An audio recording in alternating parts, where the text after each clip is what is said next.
لعيبه الزمالك ولا هي ممسوكه ولا بتسرق ولا بيقتلوا في الشوارع في الناس في الامارات، عشان الموضوع واخد زياده عن حد ومجعلصين الحوار قوي يا جدعان. الموضوع سهل وبسيط، مشاجره عاديه بتحصل في كل ملاعب العالم.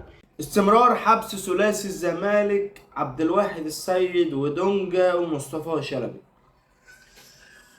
قال لك تأجيل القضية ليوم 29 أكتوبر اللي هو بعد ما الماتش يخلص وخلاص احنا خلصنا، واربع ايام نفضل قاعدين في الامارات عشان نشوفوا لاعيبتنا.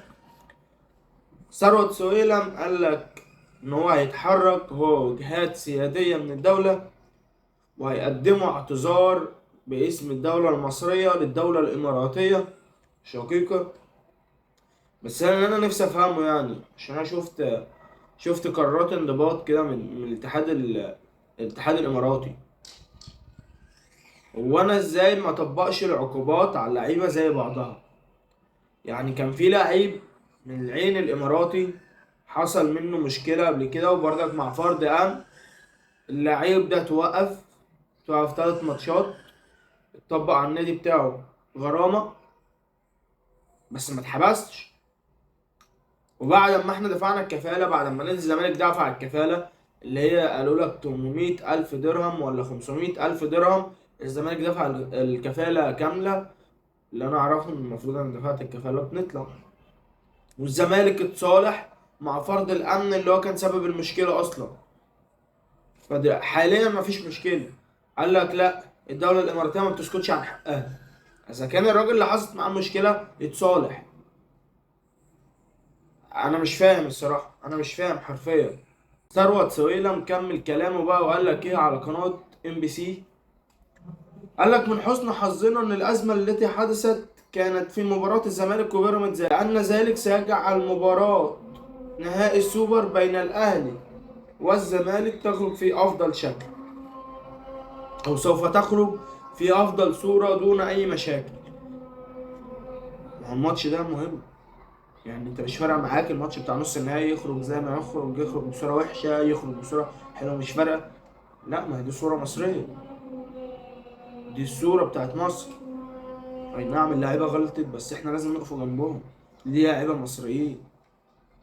كمل ثروت سويلم وقال سيتم التحقيق في ازمه لاعبي الزمالك خلال مباراه بيراميدز على كافه المستويات، وهذا الامر لن يمر مرور الكرام على رابطة الأندية واتحاد الكرة والأجهزة الرسمية في الدولة، لأن هذه الواقعة كادت تسبب أزمة بين دولتين. أنت كده بتتكلم كلام جامد أوي، جامد أوي حرفيا. فرد الأمن مصري واللعيبة مصرية وأنت بتقول إن لعيبة الزمالك كانت هتسبب أزمة بين دولتين. خلاص دخلت في سياسة كده. ندخلوا بقى على ماتش الأهلي والعين اللي هيبقى يوم 29 إن شاء الله. أعلنت شركة تذكرتي نفاذ تذاكر الجمهور لمباراة الأهلي ضد العين الإماراتي في الدور الأول لمباراة كأس انتركونتيننتال للأندية، وتم طرح التذاكر مساء أول أمس الاثنين، واستمرت لأقل من 48 ساعة على موقع تذكرتي قبل أن تنفذ. ويحل العين ضيفا على الأهلي وفي ربع نهائي كأس انتركونتيننتال بالقاهرة يوم 29 أكتوبر الجاري.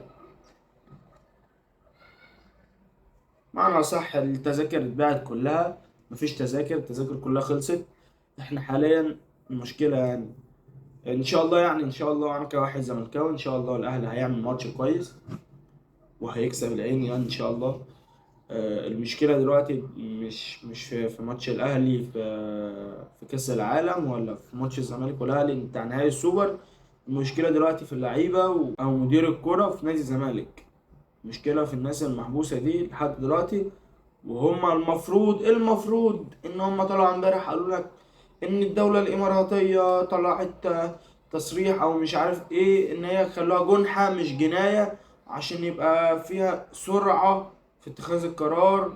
وان الجلسة بدل ما تقعد كذا جلسة وتقعد 3 اسابيع، لا احنا هنعمله جلسة بكرة يوم الاربع، صباح الاربع، عشان الدنيا تخلص.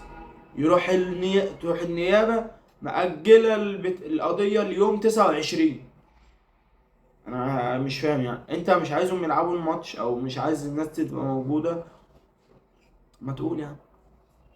ما هي ملهاش حل غير كده، هي ملهاش حل غير كده. انت كبرت الموضوع من غير موضوع. الناس اتصالحت مع الراجل، دفعوا الغرامه، خلاص، عايز ايه تاني؟ وادينا هنشوف ايه اللي هيحصل الايام الجايه. متنساش تعمل لايك واشتراك. سلام.